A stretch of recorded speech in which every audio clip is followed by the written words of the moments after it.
Hello everyone and welcome back to another episode of PDLCast here. I'm joined by Shadow once again, and Shadow, why don't you introduce our guest today? We have two of my longest online friends, Panda and Slawter. I mentioned them twice in the first episode. So, Panda, Slaughter, you guys can decide who goes first. Just say hi to the peoples. Greetings. Howdy. Alright. Yeah, we've introduced ourselves. Yeah, you guys definitely did. That's an introduction.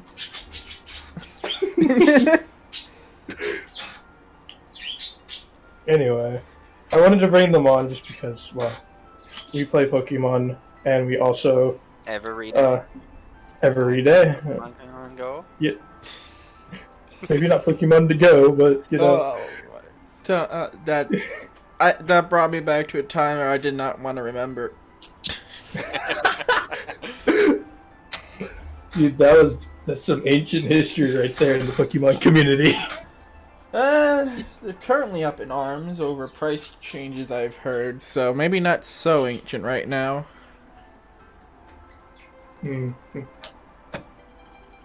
Yeah, I mean, today's episode is going to be a lot less serious than the last one. The last one was it was pretty serious. I'm not going to lie, but this one, we're just gonna chat, not exclusively about this league, because our boy Slaughter here he's not a draft leaguer.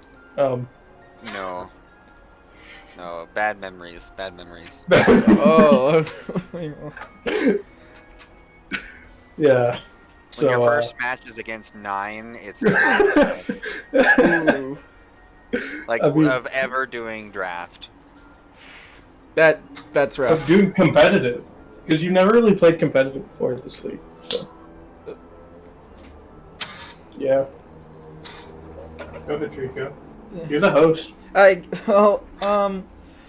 know we said we're not going to talk about the draft league that much, but I feel like since the drafting portion is nearly up for next season, I kind of want to just talk about just the Pokemon getting drafted real quick. Slaughter, you can weigh in on that. Totally funny. Alright, let's pull up the season 3. Yeah, I haven't even really done. Oh, hey, look, Zupuki has your Pelipper. Yeah. Oh, did he tell you about that? Zupuki took the Pelipper. Yeah, And Fletchenberg. I recommended to him to take the Pelipper. He wasn't sure what in B tier he wanted, and I was like, "Hey, you get Pelipper." So, we mentioned it last episode, but this season we're gonna be having the restricted mons in the format as well as legendaries. Now, I actually want to do like a analysis episode on my own, going over the teams as a whole once they're done.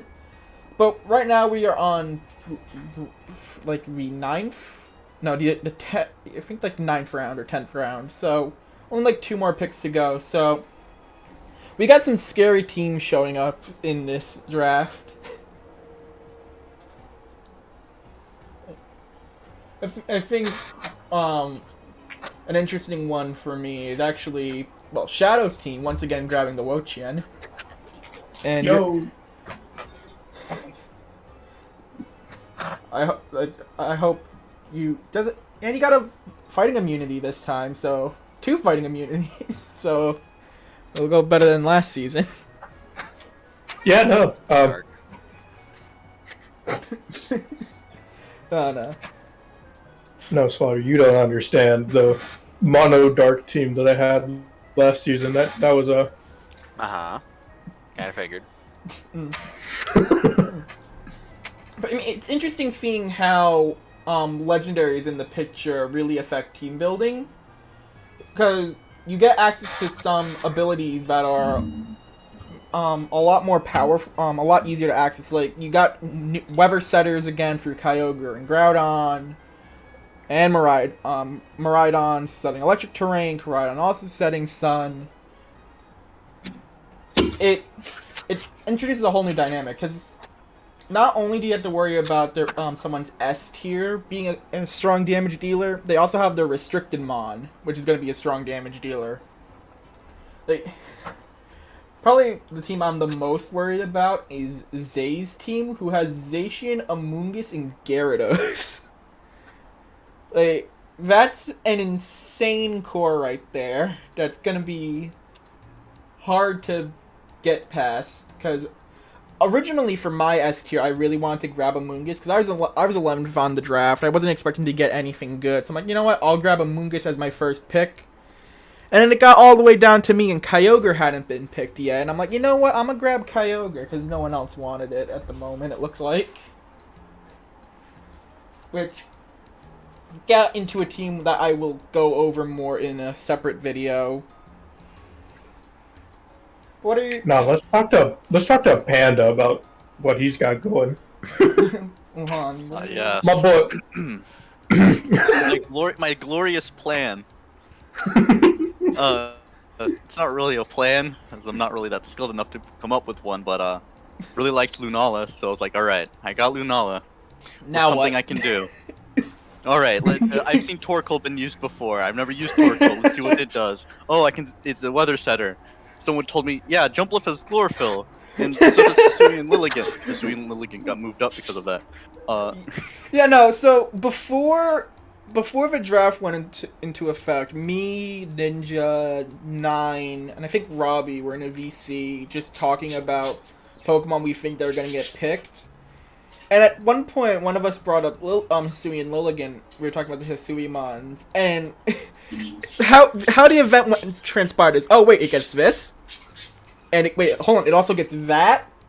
And wait a minute, you're saying it also gets that, and eventually got moved up to S tier. Hisui and yeah, I would have Lilligant... grabbed that instead of Jumpluff, but then, well... Yeah. Hisui and You Lilligant... You can't let everything overpowered. Like, listen. We try to have fun. Yeah. But we can't just let overpowered shit just sit there. Although, that would be pretty funny. Oh, I feel like Bastard Legion kind of slipped in the cracks, not gonna lie. But, Alright, so this is a Pokemon podcast. I have a question. Okay. Alright? So the two people, our two guests, we'll start with Slawter, since he hasn't spoken in a little bit. What was your introduction to Pokemon? Ooh. What got you into the series? Oh, for initially getting into it, that would have been the anime. Watching it on TV. And so I wanted to play, and my first game was Pokemon Diamond. Oh, nice. My most And what's your hours favorite in one? Platinum. Favorite Pokemon? Oh, yeah. You're gonna have to come back to me on that one. I have no clue. Okay. It's probably between Swampert or Torterra for the most part. Oh, yeah. As those are my This two man favorite and his starters, Swampert. and yes, I love my Swampert.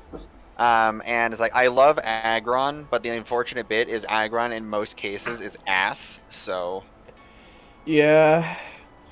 I completed a Professor Oak challenge on my cartridge of Ruby, where I just use Aggron the whole way through as just the thing I use to level everything. Love that mon. you know, for what you can do with it, like it's very, very strong. But That 4 times weakness to fighting. and 4 times weakness to ground, Yeah. and 2 times weakness to water. And if you poke it, So- it dies. Well, no, it's if you splash it, it dies. Oh, sure. Because if you poked it, it's like it'll just get angry. Yeah. What about you, Panda? How'd you get into Pokemon? I think I saw it in game stores, but it was also the anime, but less of the anime. I've always wanted to play the game, but I never had the capabilities of doing so until Moon came out, which was my first game.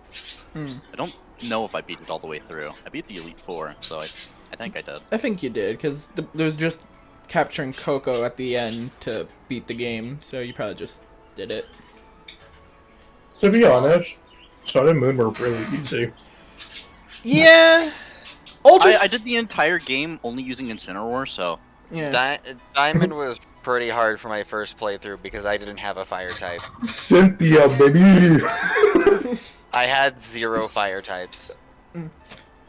Because if I had to you say only my had favorite- one other than Infernape, and that is Ponyta. simply Rapidash. Yeah, and it's not great.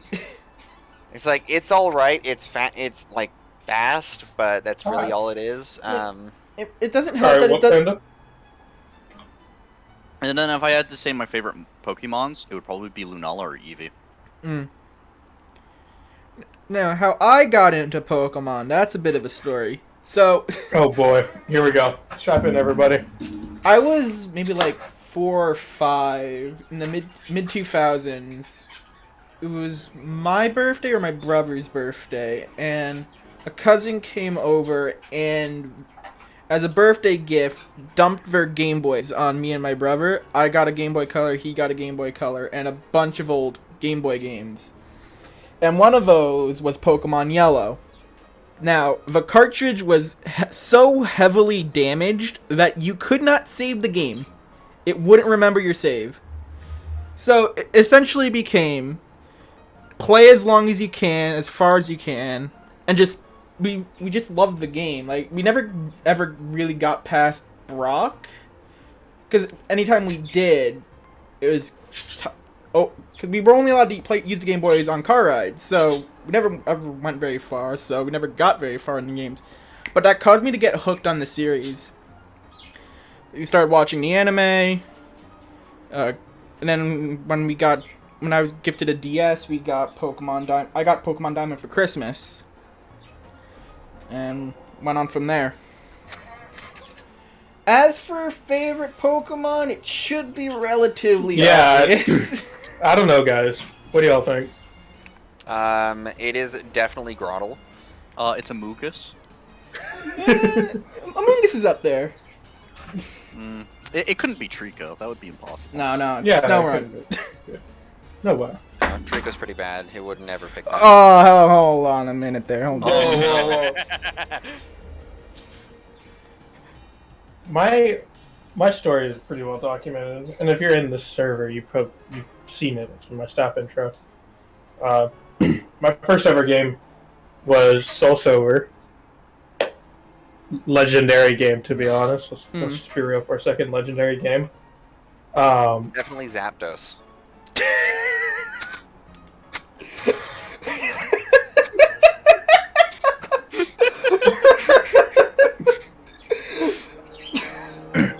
No, it's blue. Sorry, it's blue. So that means it's Articuno.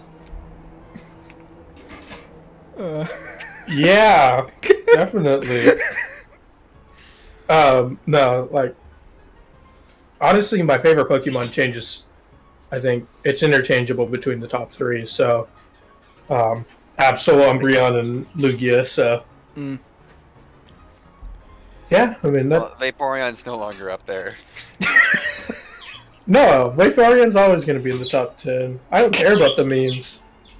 Y'all think I like it because of the memes, but no, dude, I've liked Vaporeon since before that meme even existed. Don't even at me. You already knew the sauce first. No, I did not.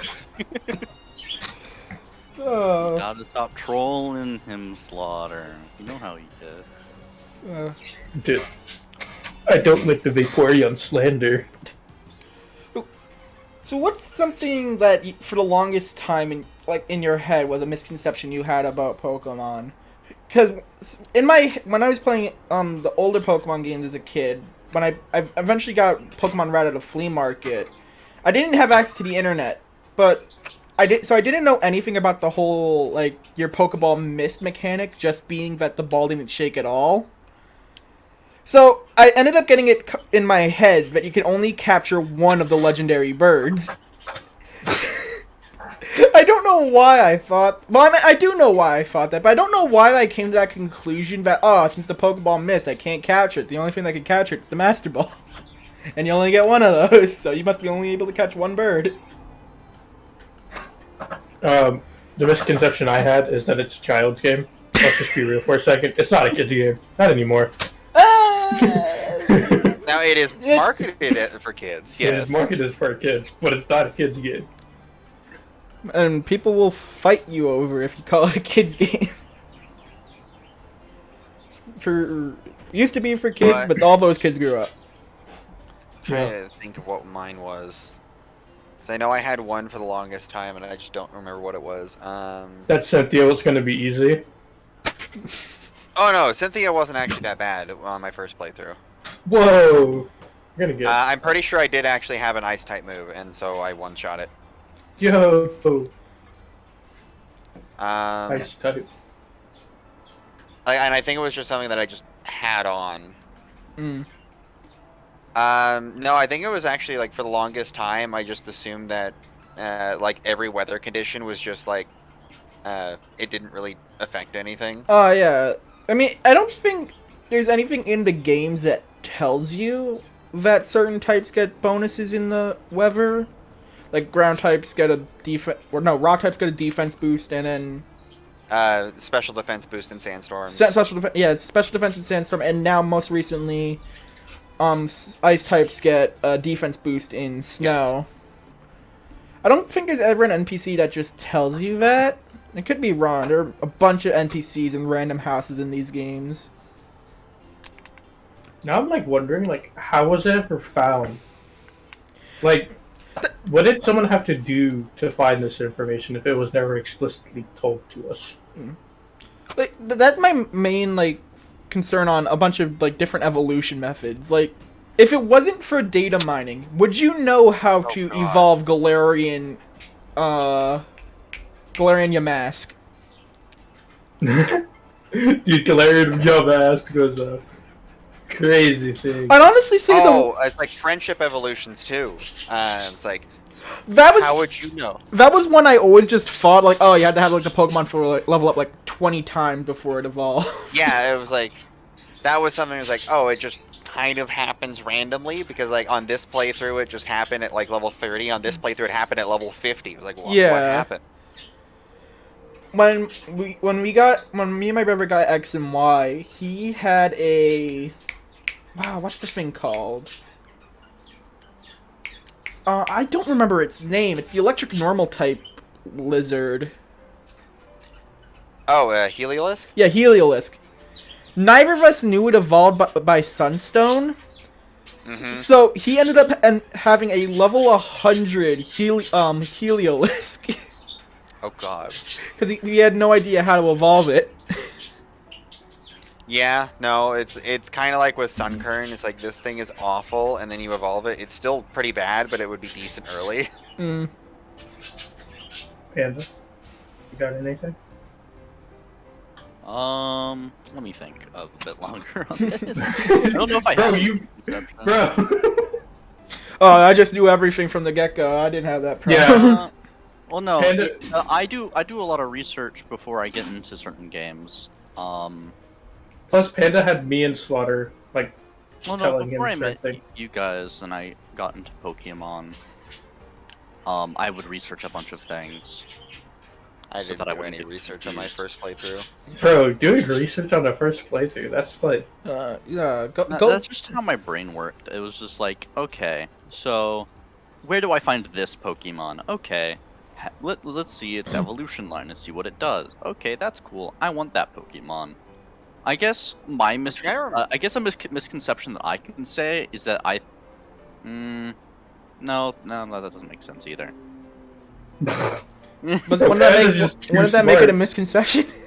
I guess if you don't do research about it, like how you guys were talking about, things aren't usually explained in games and stuff like that. Mm. Like you wouldn't know that you need, like, though they make it a lot easy. They made it easier to where they would give you the TM move to like break a rock or cut a piece of a tree. Yeah. I guess could be somewhat confusing because you see that you're blocked and it says, "Oh, hey, you can't come through here," and you're like, "Oh, why is that?" And then you find it out later. But I remember I played Omega Ruby before I played the original. Oh, go on. I think like the biggest one I had was I got lost in Mount Cornet. Oh, definitely. Mount Coronet is a maze. No, I think I figured out my biggest thing is not understanding the end game, because I knew the Elite Four was end game, but then I also saw things that there was even further end game in Sun and Moon, but I never knew how to get to it. Never explained that. For me, well, I never going back to like how Mount Coronet was very confusing. For me, when I got Soul Silver with the Pokewalker feature, which was great. I've lost the Pokewalker now, which is annoying. But I also, when we got the games, we also bought the guidebook at the time. And it's a good thing we did, because I never was able to figure out how to get through the Whirl Islands, and I still need to look up a guide every time I need to go to the Whirl Islands to capture Lugia. To be honest, like, half of the older games, like, there are parts where, like, we've been playing Pokemon for however long, and there's still parts where I'm just like, wait, how do I do this? What do I do? I don't understand how, like, 7-year-old me was able to figure out that I needed to get to the end of the Safari Zone, get the gold teeth, and bring them back to the Game Warden to get strength. Because when I replayed the game again, I had to look that up. I'm like, wait, I remember getting to the Elite Four. How did I know this at the time? It could just be you found it while out and exploring, and that's how you did it. Yeah, it's like that mentality now, because, like, for me, like, as a kid, I guess I talked to everybody in the game to see what they said, but when going back to a game now, if I don't think the NPC is important, I just don't talk to them. Yeah, like, I mean, there are also certain things, like, that you get for just talking to random NPCs in the most random spots. Like, I don't know, like, a good example. I have a good example from Sword and Rock Smash guy. Oh, Rock Smash is a good one. But I think my favorite random example you of just walk into a random house and you talk to the guy. His name is literally Rock Smash guy. Yeah. My favorite example actually comes from Sword and Shield, where there's one NPC in the main town who gives you the item that gives you the ability to change the volume in the game. It's like, that's so random. Why was that an NPC instead of in the settings, and why did I have to search for this NPC to be able to change the volume of the game? I don't even know that existed. I never knew about this. No, yeah, he gives you like earbuds or something that allow you to change the volume of music in the game instead of just the volume switch. Huh. Like, I don't know why it wasn't an item. I mean, it wasn't just in the settings, but instead it's an item that you get in the first town. Well, the first major town. Right. Okay. Huh. Like, that's just so weird. What I was saying earlier about Omega Ruby, so I played Omega Ruby first, which, great game, but I didn't realize how much, it was a very handholdy game, even compared to X and Y, which was also a very handholdy game. But when I went back to the original game with Pokemon Ruby, which I bought at a flea market, I could not figure for the life of me how to get strength. Because in the main story of Omega Ruby, it's just given to you for progressing through the game. Or was it Rock Smash? I think it was Rock Smash. It was either Rock Smash or Strength, where you had to go over to Verdant Turf Town and go into the Rock Tunnel to unlock this shortcut that lets you go back to Rustboro easier. But it's like, it's one of those things, like, you'd think like the game would tell you can do that, but no, it's just how older RPGs were. I'm telling you, our kid brains were on a different level. Like, I feel like if you grew up in a, like, Pokemon heavy generation, which, like, I don't think is nowadays. No. Pokemon's not as, like, mainstream as it once was. It's still, like, big, but it's nowhere near where it was in the mid 2000s. No. I mean, but like, if you grew up in that generation, like, your brain is on a different level, I feel like, because, like, there are puzzles in Pokemon where I'm playing them as I'm like 20, 21, and I'm sitting there like, bro, what is going on? And like, we have these memories of completing those puzzles as a kid, and I'm like, how did we do this? I think it's especially confusing to me because no one from my school really played Pokemon. I was really the only one who did. So I don't know. I didn't talk to someone to figure out some of that stuff. So I just don't know how Oh, neither did I. Yeah, like, A bro. lot of the times, like, yeah, you don't know which of your friends actually have played it before and which ones haven't. Mm.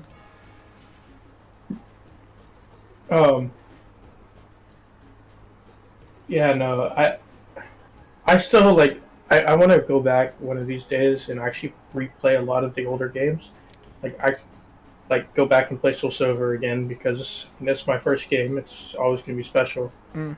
But I'm like scared to because I don't know if I'm gonna go You'll through it. realize a quality drop from what you're used to. Oh no, I'm prepared for that. I'm not prepared for my 21-year-old brain not to be able to figure out something I figured out while I was 9. Like that's not what I'm not ready for that. Mm. So I still have every single Pokemon game that I've ever had. Like the only games I'm missing physically are Crystal, Emerald, Fire Red, and like Let's Go Pikachu. Yeah, those are the only ones I'm missing. So I've had the privilege to play them all on physical cartridges, and I gotta say though, Soul Silver was like my third game. But when Pokemon Silver came to the Virtual Console, I picked it up immediately and played through it again. Well, actually, at that point, it was my first time fully playing through Pokemon Silver. Because at the time, I didn't have a working cartridge of it. I had a cartridge, but it didn't work. And I prefer the originals for Gold and Silver over Heart Gold and Soul Silver. Not because Heart Gold and Soul Silver are worse. They're and of course better games, but I feel like the balancing of the game works better in the original than in the remake. Because in the remake they didn't change the balancing, so it's even weirder in the remake that you're facing level 15 Pokemon at the end of the game. Well, you're facing level 15s at the end of the game. Bro, what kind of game are you on? No, so hold on. What? In the wild, right next to Blackthorn City, the 8th gym town, you're still facing like level 22 Graveler. Oh, you're yeah. talking about like wild Pokemon. Okay. Yeah, like even I was about to say like wait, hold on. Yeah, no, Are you no. playing a that hacked version I of can Silver? understand. like it was a problem in the originals, and it's a problem in the remakes. They never fixed the level balancing of the game. They're trying to keep it faithful, just like Brilliant Diamond and. Oh no! There's a difference between being faithful and just copying and pasting the original code, which is what Diamond and Brilliant Diamond and Shining Pearl were. Dude, BDSP is such a meme. It's so weird too, because the only thing they changed is gave the Elite Four competitive teams by giving them EVs, IVs, and appropriate held items. Better. Yeah, but that's the only thing they changed. Like everything else, they quite literally copy and pasted the code to the point where all the original mods for the original games worked day one. And all the same glitches, like the void, they all still worked, because it's the same code. I've never seen a lazier remake. Yeah, it was a really bad remake, honestly. It is like, okay, you did have the benefit of they made a better underground. That, No. They made the underground worse. They made the underground worse. So it made it easier to explore, but completely gutting like the social aspect of it, I think, is a big step down. Okay, that's fair. That I could agree with. I didn't really play with other people for the most part, as most of the time on my first playthrough, I'm not playing with anyone. I'm going to be cruising through at my pace. Now, the sad part is, I never bothered finishing Brilliant Diamond. Neither did I. I got all the way up to the Elite Four, and then I stopped. I beat Gym 8, and then I didn't get it further. I think I got pulled away, and I just never felt the urge to go back. Yeah, no, with the fact that it was just the exact same game again, no changes really made to the game. I never felt like the need to complete it like I did other Pokemon games, even other remakes. Mm-hmm. Yeah, it just... quite have anything going for it, is what it feels like. I feel bad for Panda because he didn't play this generation. Like, I knew about the generation, I just never had the opportunity to play it because I had Yeah. a very Hmm. religious household that was like, sorry, you can't play this game. It's the work of The devil. the man down under. Yeah, But my Pokemon? mother, no, that was a no, very yeah, no, common. Yu-Gi-Oh, Pokemon, any of that stuff. I I was not mean, allowed it to is play. it is Pocket Monsters, so I Not only guess. that, but one of my dad's friend before Pokemon came out said that they had a vision about some like evil men talking about a game that you can have monsters in your pocket or something like that. And that superstition blew up, and so then my father's side of the family was like super duper heavily against Pokemon or something like that. And then, but my mother was more open minded and was like, "It's just a game." Mm. Dude. But Oh, yeah, that reminds me of the whole like Call of Duty makes you more violent as a kid oh god. superstition. if Like, you want to know the dude, funny thing, okay, I'm sorry if I'm cutting you off here, but though I wasn't allowed to play Yu-Gi-Oh or Pokemon, You can play Call of Duty. I was allowed to play Call of Duty since I was 3 years old. Oh, okay. What about Gears of War? I never Ooh. played it. I didn't like consoles. So no, see, if they think Pokemon's bad, just show them Doom. they'd probably Oh praise no, I would Doom. be I would be allowed to play That's Doom. the ultra. Yeah, you would be allowed to play Doom because you're murdering demons. Oh yeah, true. No, the only games the thing is I was allowed to play games where I see people get dismembered and killed, but I wasn't allowed to play a game about collecting cute monsters. Mm. Like, You can't play Pokemon. I don't know about you, but Here's I a do new not Call of consider Duty game. Aggron to be cute. Aggron's cool. Listen, man. Some people. Anything can be cute with the right art style. Oh. Okay, we are not going to be Chibi. talking about Moemon. You brought it up. Well, he said with the right art style, and so that was the only So one that that's I know the where first the Pokemon spot are you actually... went to. The first place you went. Oh yeah, Moemon. Moemon.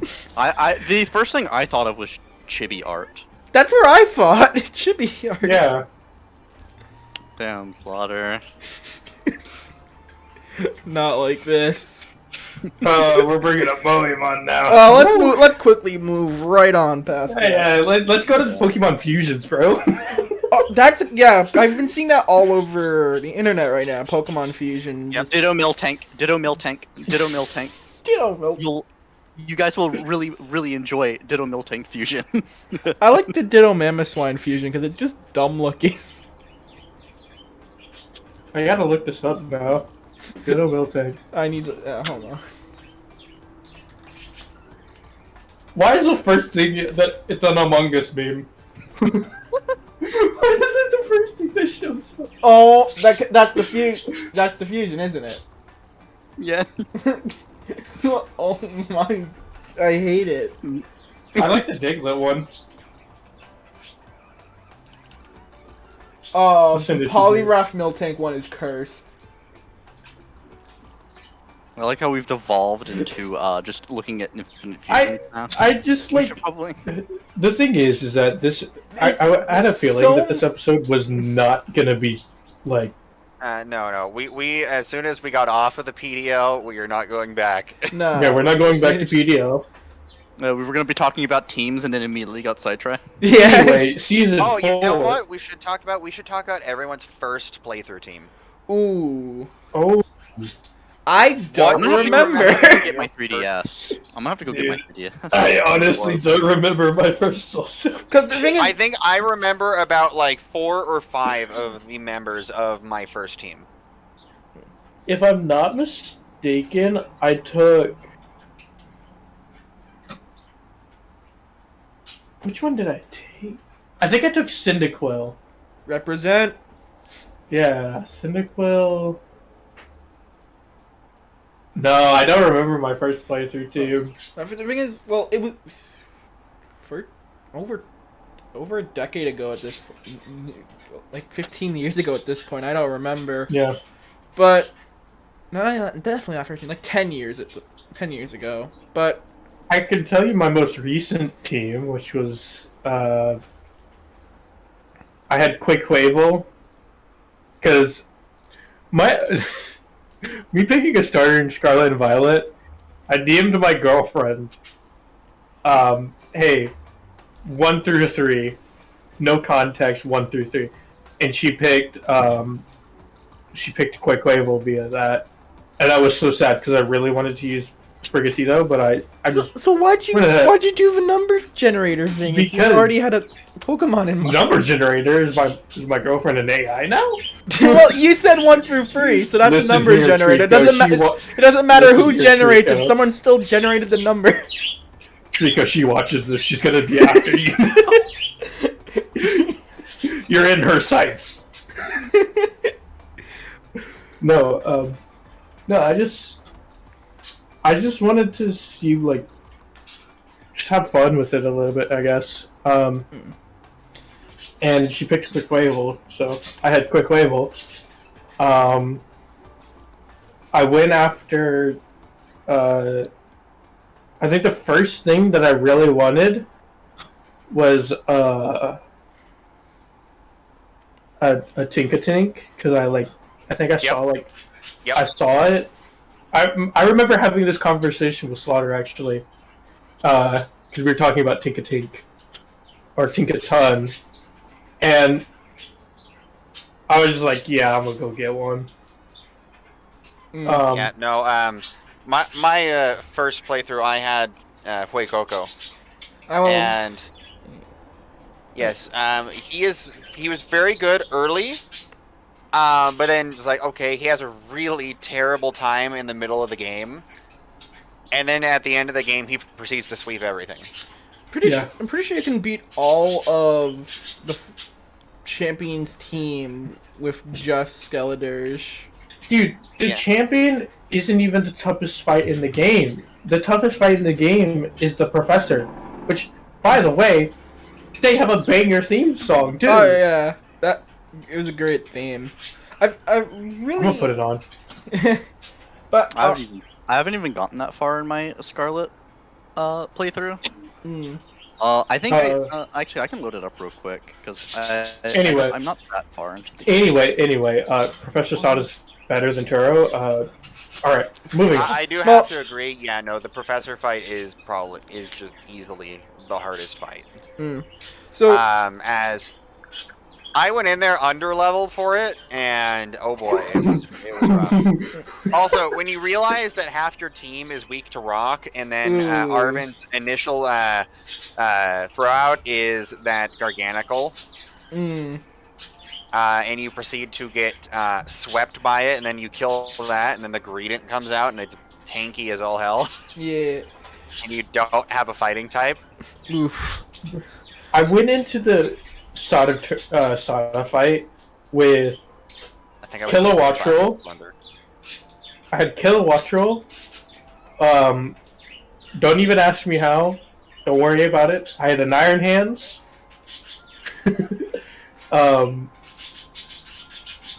I am gonna worry about it. No, I'm gonna worry about that. Wait, hold on. Didn't you say Sada? Yeah. That's the Scarlet Professor. Yep. I have several that's why questions. He said, "Don't worry about it." Don't worry about it.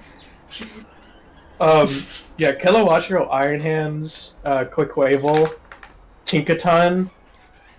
I had a Salamence from a raid. I had a raid Salamence. And I remember my last one. Oh man.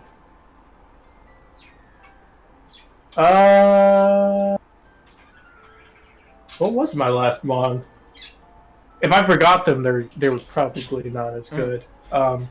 My team was Skeledirge, Satitan, Ceruledge. No, not Ceruledge. Yeah, Skeledirge, Satitan, a shiny Luxray that I found. Clodsire, Baxcalibur, and I forget the last one. Damn. Oh well. I don't remember the last one. But Yeah. probably my most memorable team of any game. It's my team from my playthrough of Silver. I had a Shiny Typhlosion, Ampharos, Lugia. Fuck, I'm off. Quagsire, Tauros, and Kadabra. And I managed to beat Red. I understand your pain. Well, I preferred Kadabra over Alakazam anyway. It had all. Its moveset was Psychic and then all 3 elemental punches. That's the copium setting in there. I've used Kadabra more than Alakazam in any playthrough. You know, my problem is whenever I get a trade mon, I usually end up boxing it because like it can't keep up because I don't trade often. Well, but in Gen 1 and Gen 2, it did not matter when it came to Kadabra. That is fair. Kadabra was still arguably as strong as Alakazam in Gen 1 and Gen 2. And the fact that not only does it get all 3 elemental punches in that game, but they're all special moves in that game. They're all special in Gen 1, yes. And Gen 2. So, up until Gen 3, they were all. So like Kadabra. Gen 4 was the split. Yeah. So Kadabra ended up being my highest level Pokemon at the end of the game at level 50. that would be why Sceptile was actually good in Gen 3. Yeah, and then Because all the grass moves were special. yeah, and then they like And then most of the moves he learned were proceeded to be physical. yeah, because he looks like a physical attacker, but he's a special attacker. I blame the anime for why they only give him physical moves from then on. Because in the anime they make him look like a physical attacker. I mean, to Okay, be fair, let's never trust the anime. Like, Well, don't trust the anime with anything. I dude. blame it for why they make all his moves physical from then on out. Because he's a special attacker, but they gave him all these physical moves because he was a physical attacker in the anime. Like, I stand by that. Like, there's no... That's the only reason why he could be given such bad treatment in the Gen 4 split. Yeah. To be fair, all early game Pokemon was a little bit weird.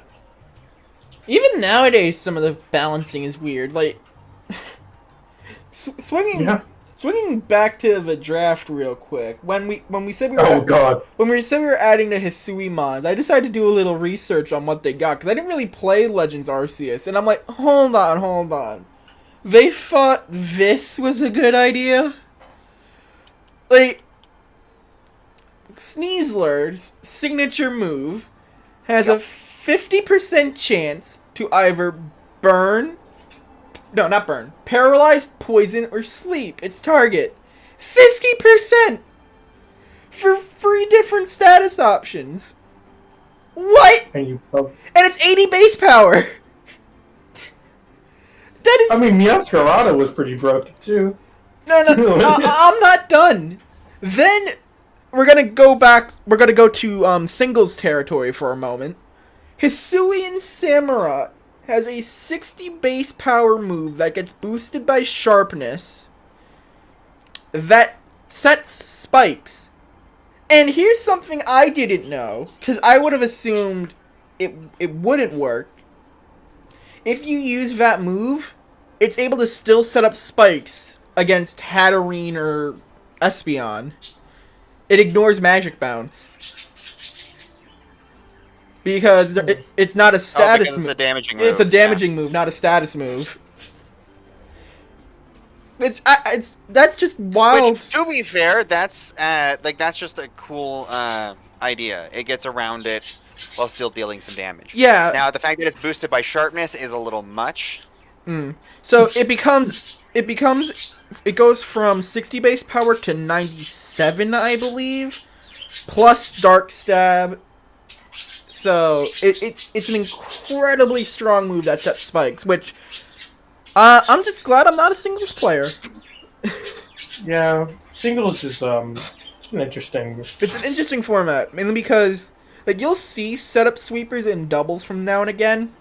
Yeah, you'll get people who will set up a mon and you'll be like, oh shit. But in singles, it's so incredibly common that Stall strats. that Pokemon like Clodsire, Quagsire, Dondozo, they're all incredibly popular in higher tiers despite not being that good. Simply because they have unaware, unaware to ignore stat changes.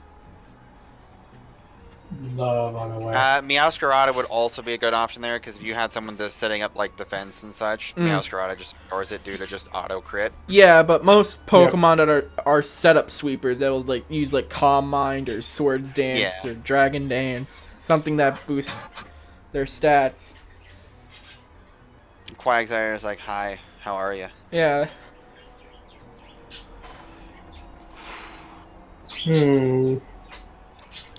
Trying to think about another good topic to go into.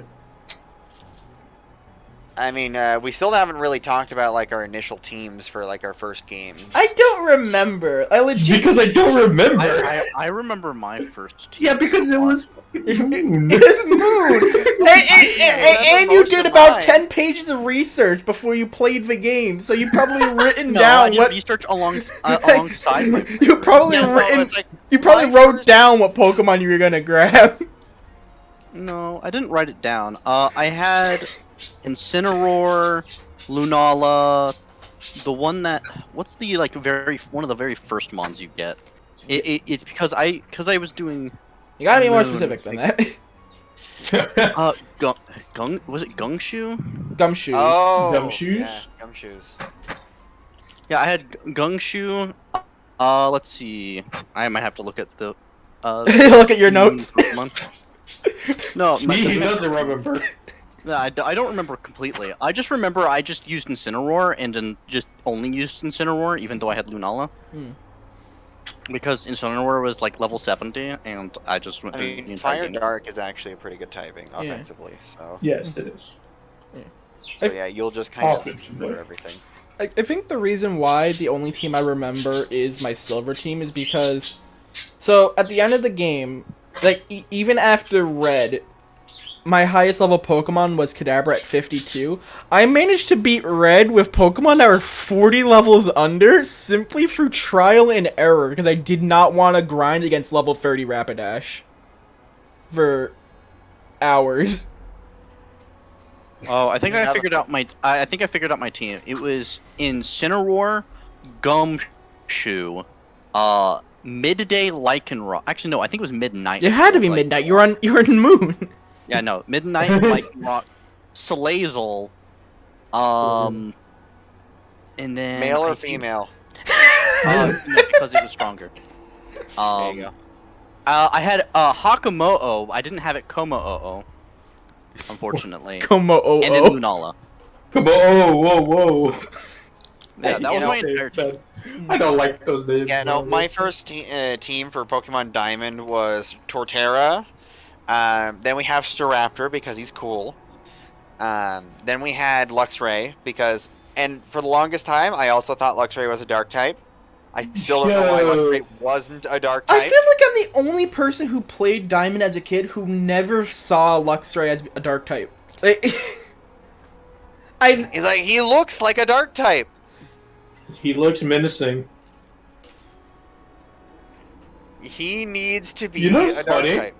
You know what's funny? Is that Game Freak probably recognizes this, and they're waiting to give Luxray like a regional form. And it's gonna be a dark. Watch It's gonna be a Dark type. it's gonna be like Electric Ghost. Oh my god, there will be a riot. Like or Electric Normal, just like something really. Oh god, that's just worse than pure Electric. You know, when I first saw the intro cinematic to Scarlet and Violet, and they showed off the Tauros form, I thought that was a Dark type Tauros. I'm like, oh, dark type Tauros. I love Tauros, and then I catch one and you know it's what fighting. the sad part is? I never knew. I never saw it as a dark type. I never did. Like this is the opposite thing where I was like, oh, it's Wait, are we just gonna say it like color black on a Pokemon equals dark type? Like, well, I mean, he said it for Luxray, and I'm saying it for Tauros. That. Like Tauros looked absolutely mean. I'm like, oh, that's got to be dark type Tauros. No, but there's also water. For for the water buffalo. He's a bull. Water buffalo. Water buffalo. Just look up Scraggy and tell me if that's a dark type. Dude, Scraggy's not a dark type. I will be perfectly honest. Like Scraggy is one of those Pokemon that I kept running into and never remembered what its typing was. It's dark fighting. Dark That's fighting, what its bro. fighting is? Okay. Yeah, Yeah, and what it the updates dark the Scrafty. And, yeah. I actually really like the Scrafty as a mon, but I always just found it incredibly annoying whenever when I played through X. Because it was everywhere. I feel like 3D modeling did a bunch of Pokemon from Black and White really dirty. Like, Yeah. Scraggy and Scrafty look so much worse in 3D. Electros is a fucking crime. It goes from looking like this menacing eel with like that sits up on like two little feet at the bottom of its body to just squiggling in the air. And it got so much smaller in the 3D animation. Like it looked like a. Well, I need to bring up the 3D the animated sprite of Electros. Cause it looked so much bigger.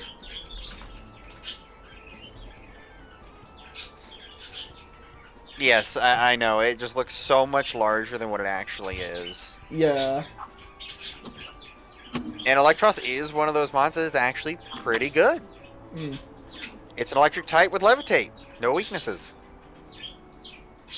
I never used one though. I played Pokemon Black and Black 2 a lot as a kid. I know quite a few people online will claim that I've always liked the black and white. People were just mad at that game when it came out. When I was a kid, I legit did not know why people didn't like the game. I still don't know why people didn't like the games. Like at its time, it's still one of my favorite generations of all time. Like it was fun to play, but my first playthrough, I had an Emboar, Caracosta, Seismitoad, Unpheasant, Reshiram got added to my party, so I don't remember what that replaced. And then I want to say Galvantula. But I played through the game so many times, I don't remember if Galvantula was on my first team or on a team I did afterwards. Alright, I have a great list. I just pulled up a list of types that make no sense. Okay. And the first one is a little questionable at best.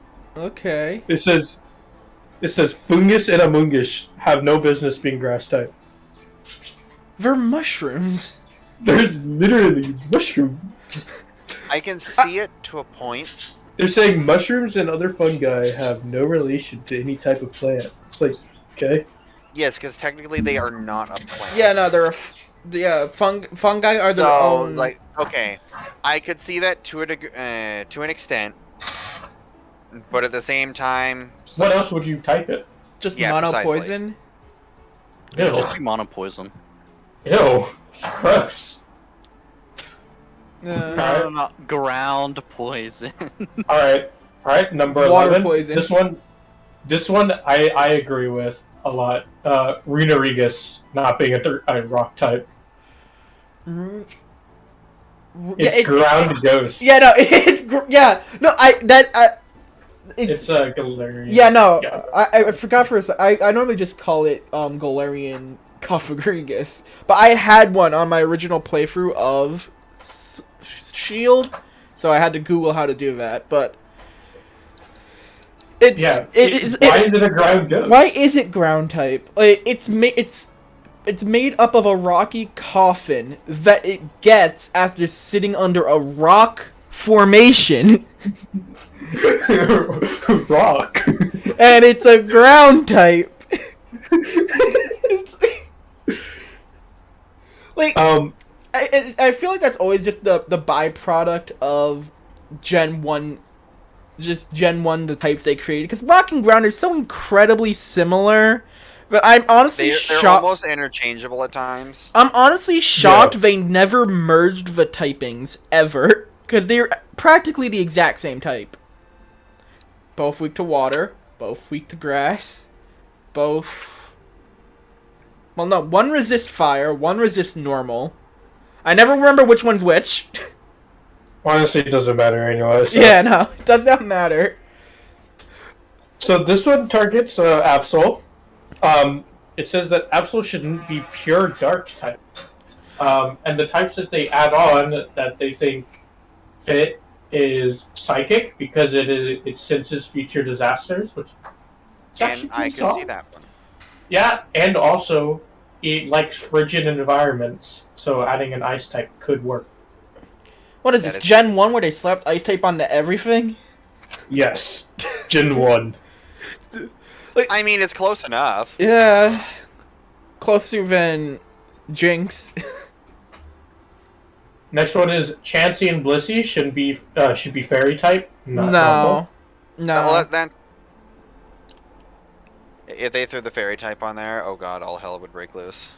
No, I feel like it'd actually be a little more balanced if it was... Because the reason why Blissey and Chansey can serve as such effective walls is they're only weak to fighting.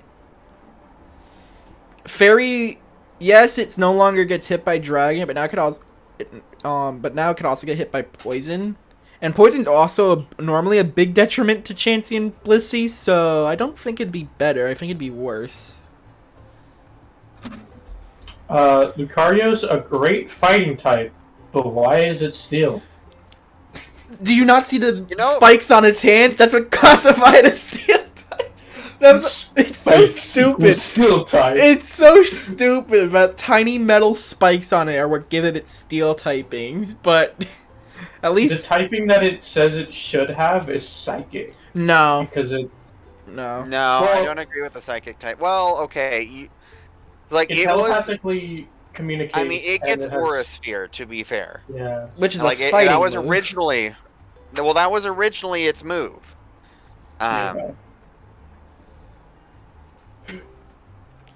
So, it's like, I can understand that to an extent.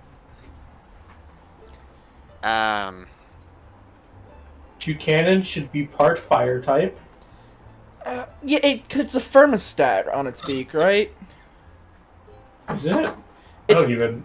Its beak colors are that of a thermostat, and then from like warm to hot colors, essentially a thermostat, if I'm not mistaken. Doesn't it like fire its beak off at things? Yeah. And then, I think the cool thing about its shiny is its shiny is just the inverse, where it has cold colors on its beak instead of warm colors. Which I thought was cool. Still hate the bird, though. Absolutely despise it. Because, how does a little woodpecker become a toucan? Like this, we don't go that. It's as bad as we don't go that far, bro. It's as bad as Remoraid turning into an octopus. It's a fish. The next one is Stantler.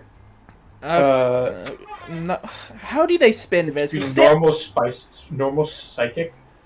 When did this article come out? Because I guarantee it came out after Legends Arceus, and it was just like, oh well, in Legends Arceus, it's Evolution's normal psychic. It does not. I'm pretty sure it's already one that actually gets a fair amount of psychic moves. Oh wait, no. Evolution and Legends Arceus. Knew it! Knew it! Bro! Number 5. Dunsparce's habitats fit ground type more than normal. It does live... That is fair. Yeah, it does, but Normal type.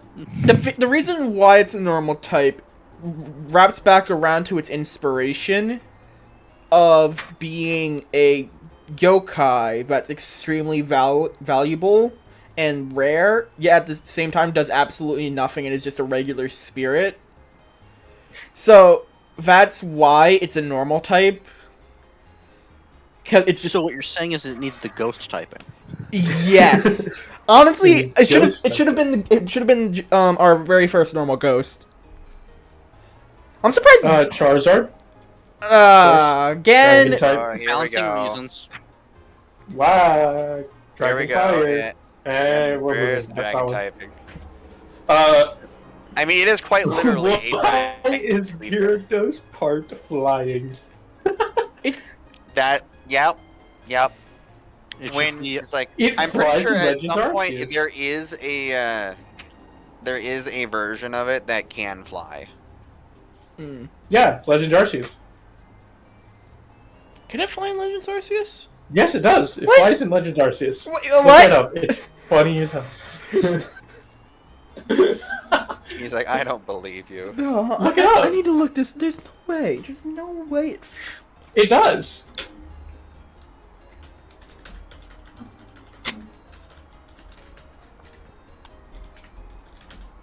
It's so funny. Yeah, look. There it goes. It's just flying.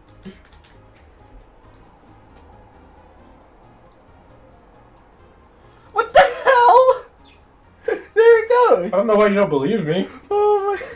Here, have a picture of a flying Gyarados. So, okay, so if Gyarados can fly, why are people confused on why the duo can fly?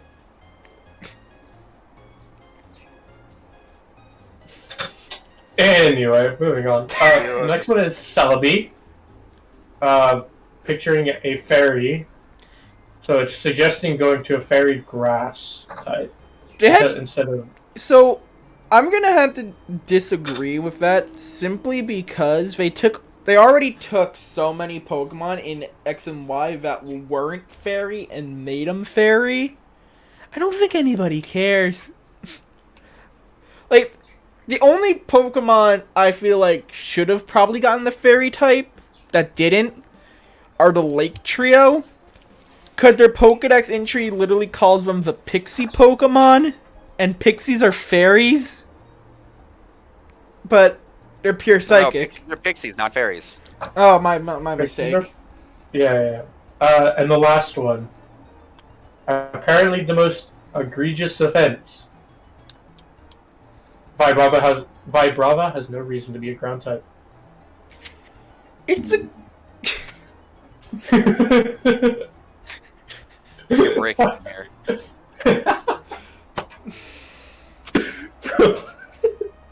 You kidding me? Bro, my Brava.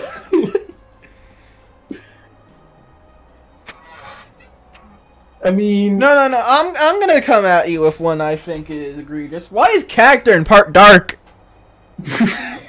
It's just a cactus. Spikes are edgy. It's just a cactus. edgy.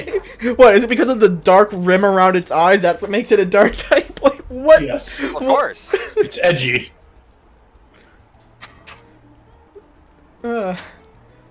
What's one that I don't like?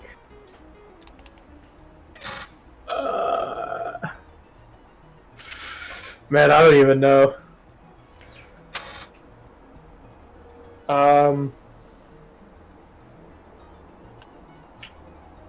What is it like?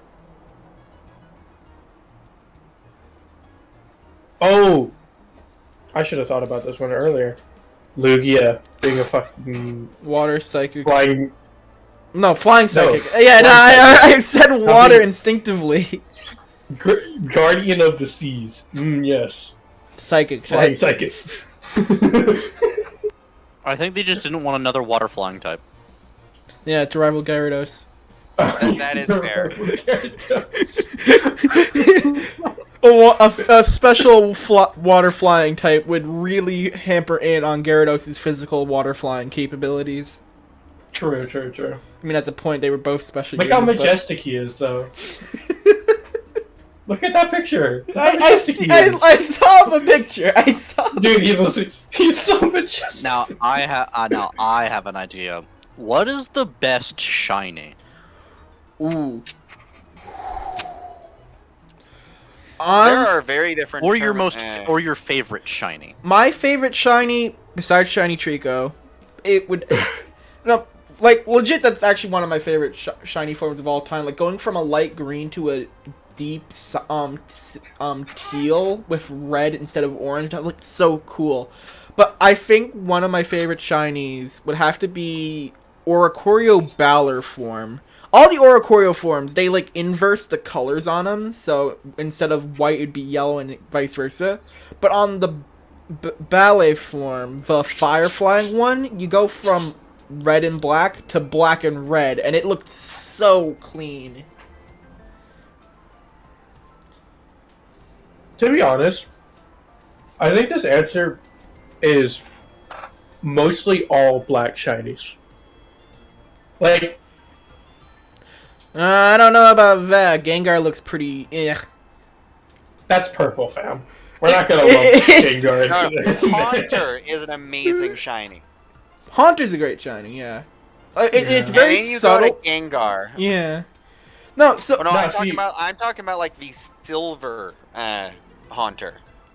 And then you go to Gengar, and he's just a slightly different shade of purple. I know, but shiny Mega Gengar. Shiny Mega Gengar is great, but That is Shadow. You're wrong about Shiny Gengar being purple. I believe with I believe when it got, I think it's now black. No, there's no way. Because the thing is that if it was black, we would have been able to like see the difference.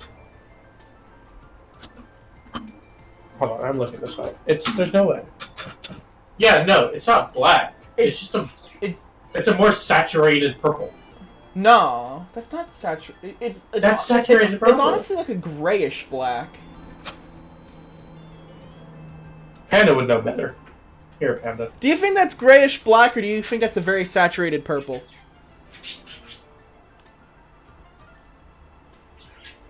Panda? More like a saturated purple. What? Like, no, Yeah. like, here's the thing. It is, like, gray-black, but it still has purple in it. Still. So, you're both right and both wrong. I hate being technically correct. I would just be correct. No, if I had to say my favorite shiny is shiny Umbreon. So, I have But to say, like, I would have to favorite say shiny- some of the coolest shinies would probably be Rayquaza. that is fair. there's- Rayquaza. yeah, there's the very Actually- good. Mentioning that trio, the shiny primals are fantastic. Like, without a shadow of a doubt, they are. Now, I will say probably my Great. favorite shiny happens to be the. It is actually from a ROM hack where they changed the shiny sprite Oh, because it is the altered platinum. It is the shiny Torterra. Okay. you and Torterra, man. I need love to- Torterra. I need to look up the Altered Platinum. My favorite shiny. I mean, of course, Umbreon's always going to be up there. I love that it's got the blue rings, but How did they change? Oh, it's got an azalea tree on the back now. It went to a cherry tree. Yeah, cherry tree. That's cool. Don't Yeah, like I was like it. don't like Yeah, it Turtwig, was like though. you go from the really, really bad shiny prior to that. I'm not gonna lie though. I think the Piplup line's a miss. Yeah, the Piplup line is very much a miss. Like, Okay. I feel like its regular shiny form of going to a light blue is much better than the fact that they make it red. That's a kind of problem I have with a lot of fan shinies. Is like I feel like for a lot of Pokemon, when you look at their changes that they make to shiny Pokemon, you kind of look at a pattern. Most of the time, they either go one color over on the color wheel, Mhm. or they flip the color wheel on the Pokemon. But with a lot of fan shiny, they feel like they just give whatever color they feel like looks coolest on that Pokemon. Well, it looks best, yeah. Yeah, I get that feeling of not genuine from a lot of fan shinies. Like, So If you want to see a good one, also look. It's like not even shiny. Just look at the altered platinum Aggron line.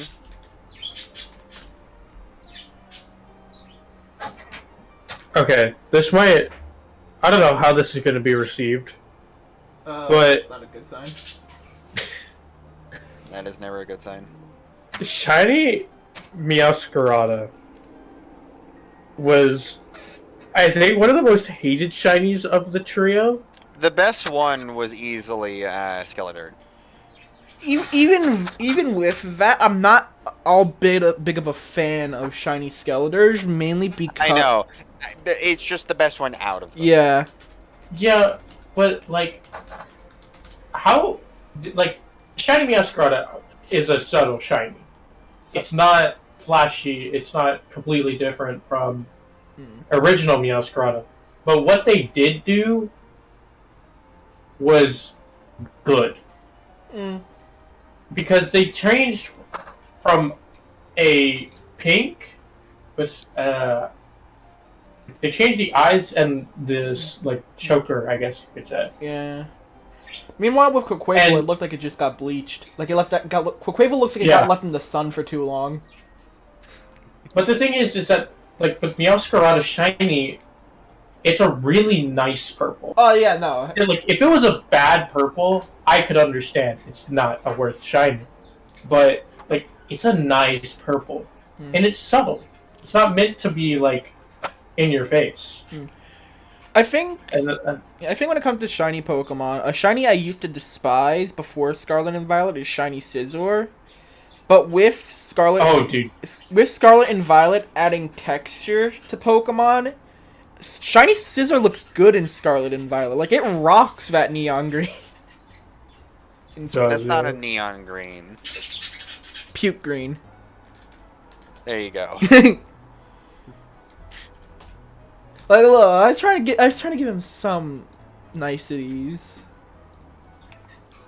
It looks a lot better. I'm just here to say it as it is. what about shiny Clodsire? I'm kind of disappointed they didn't just make him full on blue. Oh, Yeah, just make him the Quagsire lookalike, please. how are we forgetting shiny Haxorus? Shiny hacks. Ooh, the fact that you Dude, can. shiny. Honestly, shiny Haxorus is probably the best reward you can ever get from a Pokemon game. If you like, 100. I think it was Black 2. If you 100% the Pokedex, you're given a ticket to go to an island, and on that island is a guaranteed shiny Haxorus. Like it's a static encounter. Shiny. Yeah, such a good shiny. I remember when I first evolved Clodsire in the game, because Whoop is one of my favorite Pokemon. Like I love Quagsire. But when I first evolved it, I'm like, oh, that's it. And then I saw it open its mouth, and I instantly fell in love with the Pokemon.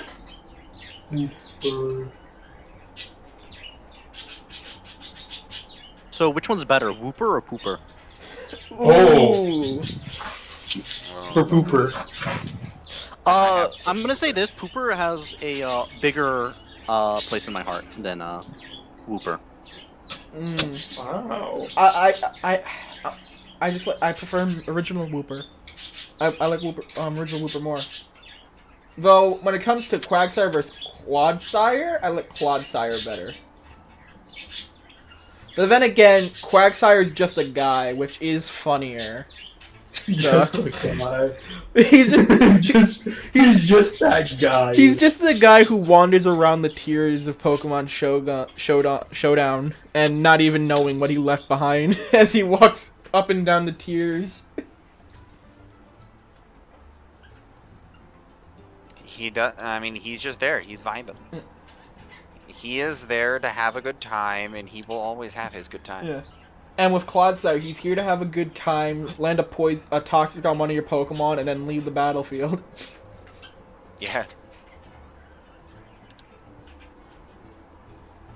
I hate how it didn't take me at all long when scrolling down on Google to find ads of people saying, hey, did he buy my hacked shiny Pokemon? It's like, are you kidding me? I'm not even a page down on Google and I'm seeing ads like, oh, he $4 for a shiny 6IV Clodsire.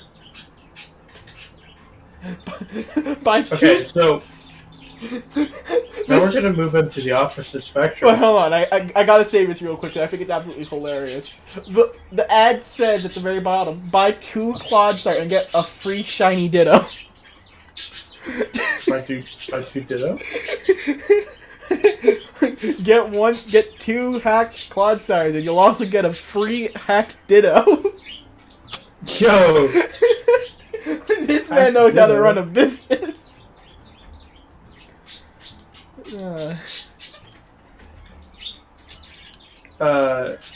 Moving on to the opposite spectrum. Least favorite shiny that isn't just a minor recolor. Ooh. Least favorite. Least favorite that's not a recolor. Minor recolor. Minor recolor. I mean, every shiny is a recolor. Yeah, okay. Okay, this one I absolutely hate. Mainly because Jolteon holds a space in my heart, but shiny Jolteon looks awful. Oh, Ava's gonna hate you. I actually don't like Espeon's shiny. I think Espeon's works That is better. true. It owns it more. But Jolteon, it's a very fainter puke green, and I think that looks worse. A very fainter puke green. Like no, so Espeon's puke green is very vibrant. Shiny Jolteon, it's very faint. Like if you look at shiny Jolteon, I guess you'd be able to understand it better from what I'm saying. But it's just not good. Well, at least in 3D, it's like that. I'm not. They should have just inverted the color. Hey, No, No, I do actually agree that the Espeon is really bad. The only thing that I have found for it to have a redeeming quality is infusions in Pokemon Fusion. That is the only time I have ever found the shiny version to actually have a decent I feel bad for the evolutions because like you got Glaceon, which They is have simple recolor. You got Leafeon, which is simple recolor. yeah, like they have such like some of their shinies are amazing. So like just 2, Sylveon and Umbreon. Sylveon and Umbreon, but Vaporeon also also you has a can good one. Oh yeah, And perfect. Vaporeon is pretty good. Yeah, And base Eevee. basically. But then you have Yeah, so half the Espeon, Pokemon. Leafeon, Jolteon, Flareon. Flareon, and Glaceon, where it's just like You know, they should Could've really been. just make some more evolutions. We need one for every type. yeah, we do. I feel I'm actually against that. I feel like the amount we have now is enough. Like every time a new generation crops up, hundreds and thousands of fan arts of people going, "This is what I think the next evolution should look like." It's like we don't need another evolution. The only reason we got a new evolution in Gen 6 was because we got Fairy type. And I feel like if they do another new type, I don't even think we'd get an evolution. Yeah, probably. Okay. Because we just gotta keep throwing out topics. We gotta keep going. Alright? Honestly, what is your favorite boss theme? What? Boss Favorite what? theme. So like Boss theme? Boss so team? like boss theme as in like the champion, so like boss fights. In a sense. I've never really been a big, like, person who pays attention to music in these games. Hmm. So, honestly, I'm gonna go with the Gen 5 Gym Leader theme. Because one thing that Gen 5 games did a lot, and I'm kind of upset that they never did it again, is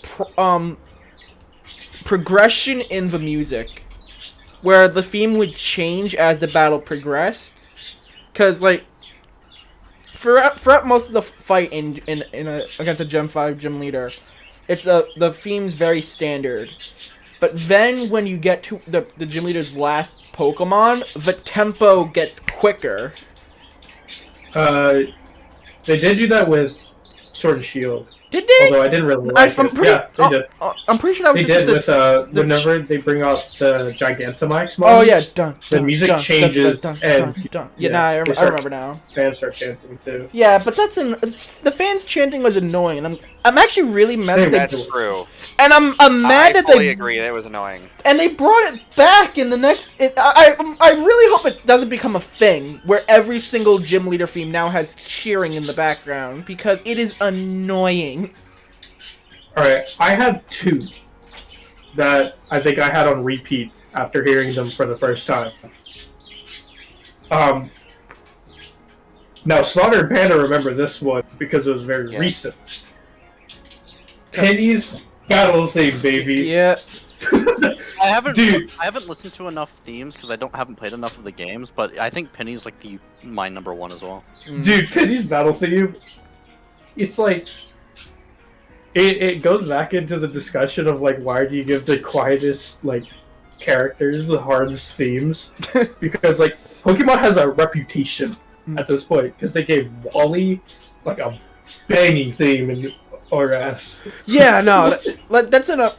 And they really did Wally dirty in ORAS. That when he becomes a rematchable trainer in the post game, he doesn't keep the theme. He goes back to his standard trainer theme, and it's so annoying. Like you can only hear that theme once in the game because when you rematch him afterwards, he no longer has the theme. And the next one isn't as known, but I think it's still one of my favorite. Well, it's not known that I like it. It's a very well-known theme anyway. Is the Sun and Moon Champion theme. Which, the reason I love it so much is that it hits you with nostalgia, and then it's just like, alright, this is a new game, though. Like, this is a different style. I don't know if you've listened to it recently, but dude, that thing... I haven't played... That theme is... Bro, listen to it real quick. Like, if you can. I don't... Just like... Hold on, it's the, I'll send the video to everybody real quick. Hold on, I can look it up. Well, there's a specific one, because you have to use, Professor Kukui's. So if you just click on it, it starts with the original Pokemon theme. Right? Like a rendition of the original Pokemon theme. And then it kind of slows down. It ramps up. And then it just goes. And it's like... Oh wait. There's 3 that I like. How could I forget? Slaughter. Panda, how did you let me forget my girl? Cynthia? Not Cynthia. Bro. The Zinnia battle... I don't know who she is. The dragon trainer.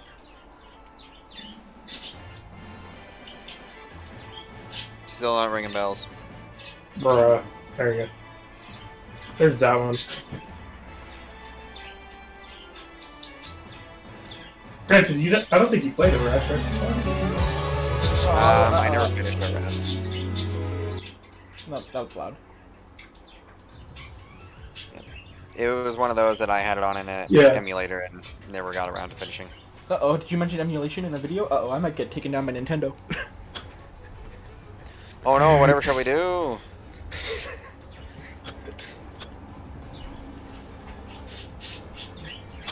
I totally bought these games before, and I just wanted to randomize them, so I put them on. I then downloaded them again. Okay, this bit's over. No. Nope, you're this bit's over. Anyway, you don't want to actually get taken down? No. But no, Are you saying you are? those three themes I think really are at the forefront. Is the champion theme from Sun and Moon, Zinnia's battle theme from ORAS, and Scarlet and Violet's. I'm just waiting for one of their Pokemon bosses to just be the Doom theme. and it's gonna be on Larry. yeah, of course. Larry. Yeah, no, it's like you beat like the first half of his team, and then the next thing he throws out is is something that's 20 levels higher. He throws out Groudon. Why do I hear boss 20 levels higher. The music now changes, because now he's throwing out the legendary. And all it knows you're is like, struggle. What is this? This was not on the box art. I don't know why, but I found like of all the characters from Scarlet and Violet that for some reason Game Freak just wanted to keep around. I don't know why it was Larry of all characters. Because it's Larry, man. Like, to be fair, it was probably one of the better choices because Larry is like, people just get him. Yeah. Like, he's there to make a living. He's not gonna be picky or anything. yeah. And I think the funniest thing about Larry to me, and when I played the game, is he gave out hints to the gym, right? And he's such a regular guy that I did not even realize he was a special NPC when I was originally talking to him.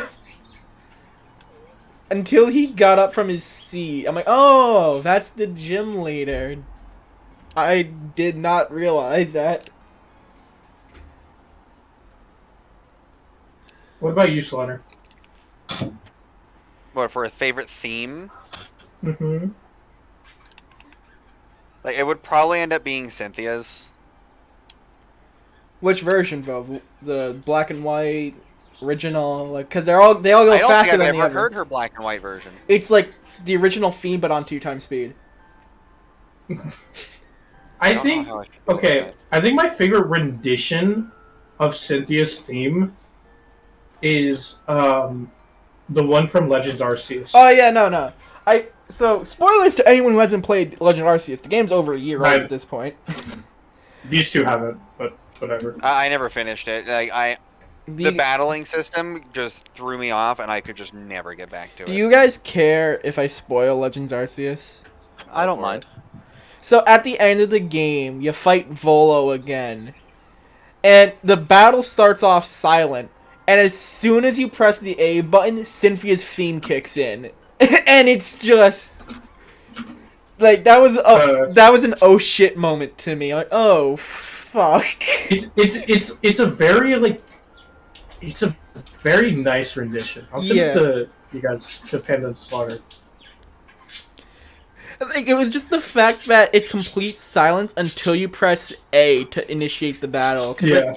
Like it's one of those, like the character has challenged you. Yeah. But normally in a game, and you're like, okay, you can say no and just move away. Well, no, as soon as you accept. No, so when a battle initiates in a Pokemon game, it'll like at first it'll say before they throw out the Pokemon, blah blah blah has challenged you to a fight, and then they throw out their Pokemon. Yeah. Now in other games, the music had already initiated at that point. But when fighting Volo for the last time, the music doesn't kick in until he throws out the Spiritomb. That's why I love Legends Arceus so much, is that it's very clearly, like, it doesn't want to tell you, like, that, these are the ancestors of these specific characters, but it will drop subtle hints, and that's what I love about this song. I don't know if I call using Cynthia's theme an exact theme subtle. I'm pretty sure they just dropped the brick on your head and you're like, you figured it out yet? Well, the thing is that, think about it though, like, some people, this might be their first Pokemon game ever. I think... Right? Yeah, no. So I think the part that really worked for Volo is the fact that his first Pokemon isn't Gible, it's Togepi. So, like, yeah, Cynthia has Togekiss on her team, but it's probably one of those. I'd say it's one of her. She gives you a Togepi. Yeah, but she gives you a Togepi. And in Platinum she has Togekiss on her team. I'm not sure if she has it in Diamond and Pearl. I do not know. I think no, yeah, in Platinum she has Togekiss, I think. Yeah. But it's just how they did Volo as a character. It was like you would almost feel kind of wrong to be like, oh, that's Cynthia's ancestor because, well, their hair color matches. And that's about it. Like, there's not much linking Volo and Cynthia until this fight, and you're just sitting there like, oh, God. And then he's not even the final boss, which is... He's not even the final boss. It's Giratina. Like, he's the first ever person in this series to have 7 Pokemon, and it's such a mind-blowing fight. Because you beat his last Pokemon, and then you think you're done, and then he throws out Giratina immediately afterwards. Like, wait, hold on, I thought we were done here. Yeah, and just... I think with Volo, I think they handled Volo the best out of most any recent character. Like the mystique, how they did his boss fight, and just how they structured everything. Like everything structured around Volo was like so well done. So, in my opinion, I think that Volo is probably the best character we've gotten in a long time. But what about Larry? I could be wrong. I'm talking like Larry's kind of a meme. Larry's good because he's a meme. But Volo is just a good Larry's just a meme while Volo is a well-written character. Wow. How dare you call Larry a meme? Larry is the best. I know, but like... I will say you are a meme. Larry caught me off guard in my original playthrough. Like, I absolutely fell for the trap of like, oh, okay, I know him, he's normal type, so I'll lead my fighting type. And it's like, oh, by the way, he's flying. I'm like, fuck! Yeah. I went Tauros in the fight. It's like, oh, shit. I don't... Man, like, what other... See, no, I had the problem of, I was, the end of my first playthrough, I was trying to do a Sun team, because, like, I had gotten a Torkoal, just randomly encountered. So I was like, oh, hey, you know what? Since I have Fuecoco, I'm gonna make a Sun team, because I found a Torkoal. And I know there's at least another Pokemon that has Chlorophyll. Scovillain was terrible. Absolutely terrible. Scovillain is our first fire grass type in the series, and it absolutely sucks. Feel bad for fire grass. It's a cool typing combination, and I actually really like that they went with, like, you know, it's a bell pepper. It's good. Yeah. And then they gave it absolutely awful stats. And its signature move helps your opponent, the person you use it on. So I don't even, like, what's the point of Scovillain? Oh, you know what's another theme that gave me kind of chills? Even though I've heard the theme before I played the fight. Ultra Necrozma. Ooh. See, when I fought Ultra Necrozma in my game, I absolutely cheesed it. I didn't even know about it at the time, but in my playthrough, I had Zoroark on my team, so I just loaded Zoroark because it just had in your last slot, Primarina. So it kept trying to hit me with something, I forget, but No, it tried to do something, but it didn't work. I forget at this point now. But my Zoroark was disguised as Primarina. So he didn't even hit me, I just won the fight. I'm like, wow, that would have been difficult if I led anything besides regular Zoroark. I'm trying to think of, like, any other themes that kind of just give chills. Elden Ring's main theme. No, I'm talking... From Pokemon. So Elden Ring's main theme. I guess I mean, it wouldn't be hard to swap out the music, I'm pretty sure. So. I'm pretty sure most people, if you swap out the main menu music with Elden Ring's theme, they wouldn't notice, because they do not care. This is one that, like, I never got chills from it, but I could see it, is the Rayquaza fight from ORAS, because they, like, remade the entire song. Where it's like, I can see it because the bells kind of give that sense of like, oh, this is like a big fight.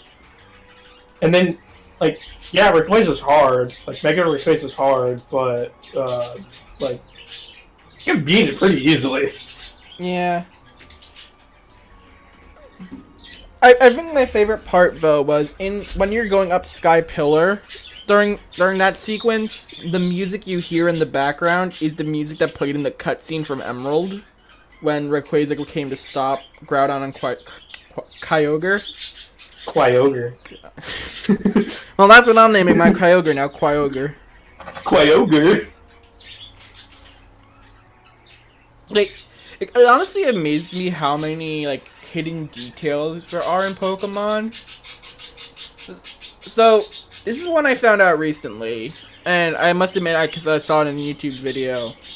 But back in Pokemon Silver, how you handled Claire was a lot different than how you handled her in the remake. You're still supposed to go to the Dragon's Den, but afterwards you have to return to her with the Dragon Fang, the Dragon Fang that you get from inside the den.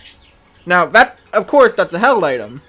So if you trade it in to your save file and not go to the Dragon's Den, Claire will actually talk to you like you Game Sharked it in and call you a cheater. And won't give you the badge because you cheated your way into having a Dragon's Fang. Oh, yes. Isn't this the whole thing of also, then she proceeds to get scolded and given you get the badge anyway? No. Well, yes, but if you cheat in the Dragon's Fang, she won't give it to you, and you actually have to go to the Dragon's Den to get the Dragon's Fang of your save file and bring it back, and then she'll give you the badge. But it's such a fourth wall break, and it's weird for a Pokemon game to do a fourth wall break. Yeah. You know what's another good theme from ORAS? ORAS just had a lot of good themes. Now I'm thinking about it. The music slapped in ORAS. Aqua and Magma Leader, the bosses, so Maxie and, what's his name? Archie. Maxie and Archie, yeah. I don't remember Archie, to be honest. It always... Like, the first, like, few seconds were really good. I just find it funny how people always, like, give shit to Team Flare for being stupid and cartoonishly evil.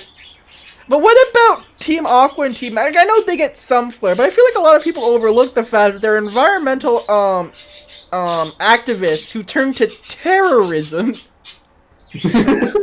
Like, yes, I'm gonna explode this volcano to give us more land from the volcanic ashes. I'm like, huh? What? Hold on. And like, honestly, villain teams went from haha stolen Pokemon to I'm going to blow up the planet. And then they went, and now we have school bullies. Yeah.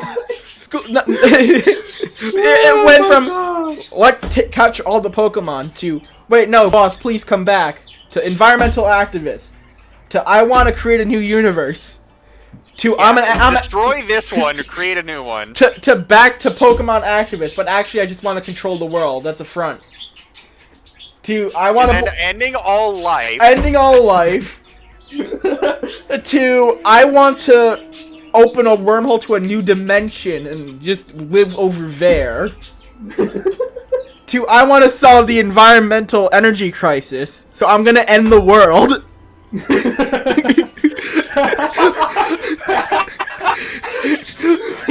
I mean, we don't need energy. The world is over. Yeah, like what kind of plan was that? Like, we are losing energy in 10,000 years. So my plan is to enact. Boy, I have a plan. My plan is to enact the tragedy that gave us Dynamax energy, which to all accounts nearly ended the world. But we got a really strong trainer, and I believe he can fix it. It's like, what kind of plan is that? Oh my god. And then we got to anti-bullies that became bullies. Yeah. Guys, wait, we can't bully anymore. Oh wait, we are the bully. Yeah, no. Oh no! Yeah, I hate these bullies. They're everywhere. They cause so many problems. Anyway, you want to join our gang? Join our gang. Join our gang. I have a. Join our gang or get beaten. Yeah, no, it's like I have a recruitment quota. If you don't recruit, I will beat you up. It's like, what happened to you guys not wanting to be school bullies? It's so funny. Oh, and we also skipped over the hype men. Oh yeah.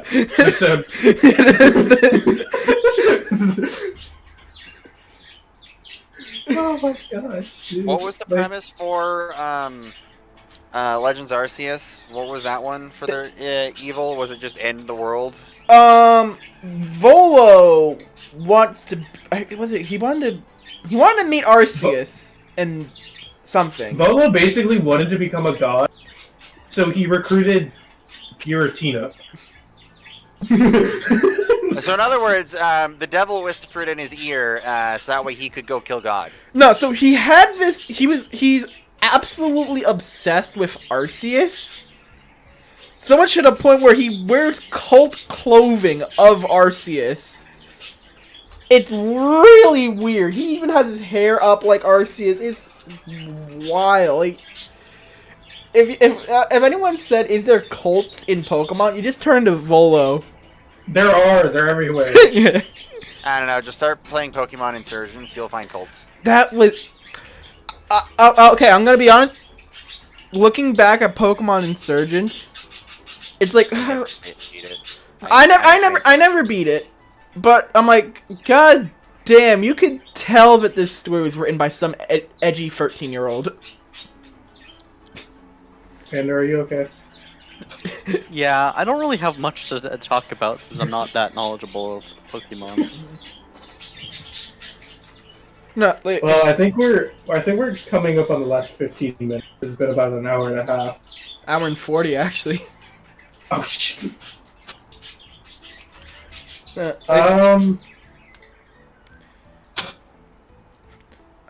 up topics, huh?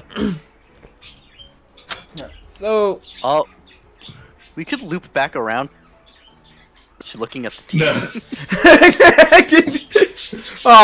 We were able to finish that off really quickly at the beginning. Maybe it'll help us end off quickly too. Yeah. I guess we'll just. Panda, Slawter, do you guys have anything? Favorite type No, for shut up. Pokemon? Ice. What is your favorite typing? My favorite. You should know mine. Favorite type? I'm gonna say psychic. Am I right? No. Right ballpark. No, his favorite typing is dark. I know psychic doesn't work on dark type. That one. Psychic funny powers joke. failed. Yeah, that one everyone said. Oh well. My favorite typing's ice. I just love ice types. I tried making an ice type team. It didn't work very well. I did a mono ice run of Sword, and it was a very interesting fight. Challenge. I had to evolve everything for the fire gym. Yep. Yeah. That would have taken forever. Not really. You have the wild area. I think a ghost type is my favorite. I mean, apparently ghost type is the most popular type in this entire server. Well, our logo. But... Yeah, Marshadow. Well, Marshadow Marshadow's cute. Yeah. You guys missed. Okay, I'm gonna call them out. I don't know where this was, but there was a long discussion about our logo, and like, I'm pretty sure it was Ava. Ava just was like, I don't understand this logo. The proportions are. That was me. That was me. I went because like the thing is I took art for a decent bit throughout high school, and I did a few art programs, so I understood everything about the logos proportion wise, and then Ava was like, I don't get the logo, it doesn't make much sense. And having that experience in art, I felt compelled to try and explain it. Dude, y'all went down into the big conversation. And I'm sitting there like, bro, we accepted that we have a new logo now. but there wasn't any it was just a big discussion on the detailing of the logo. It would have been really weird if anyone joined the server at that moment just to see that like paragraphs long discussion in general. What even is that? Like, I don't even know where that is. It wasn't paragraphs long, but we talked. It was in general. Yeah, it was in general chat, and I was like, guys. Yeah. You don't need this in general chat. But you do need that in general chat. Oh my goodness. Where else would you put it? Pokepastas. Pokepastas.